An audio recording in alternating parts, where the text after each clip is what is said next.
You've asked to see how I organize my classroom bins, and honestly, I've been avoiding this video because I'm a fake. I'm not an organized person. Majority of the time, my classroom and desk looks like this. There's just piles of stuff everywhere.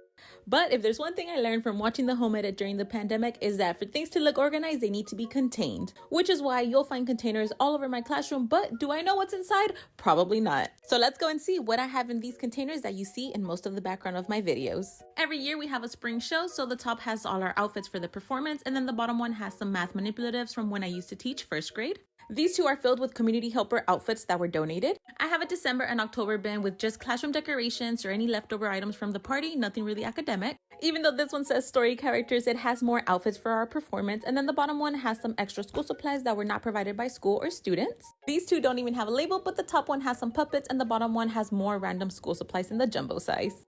And then we move over to these containers, and these are a bit more organized. The first thing I did was create these labels, and I have one for every month we're in school, and inside we'll have things that we use specifically in that month. For example, in this October one, I have these ice trays that we use as tent frames, the eyeballs as counters, and all of this stuff is stuff that I use for our math centers. I do have these labels in both English and Spanish available online if you're interested, but in my February box, I have some balloons that I can use as decoration. The 101 day of school always lands in February, so I do have my certificates in there, and I also have some crafts in each box. So for the most part, what you'll find inside my monthly containers is anything holiday specific to that month. Either a read aloud book, a template to an activity we've done, items I'll use in centers, or decorations. Which brings me to my life motto, fake it till you make it. One day I'll be as organized as you all think I am. Most likely won't.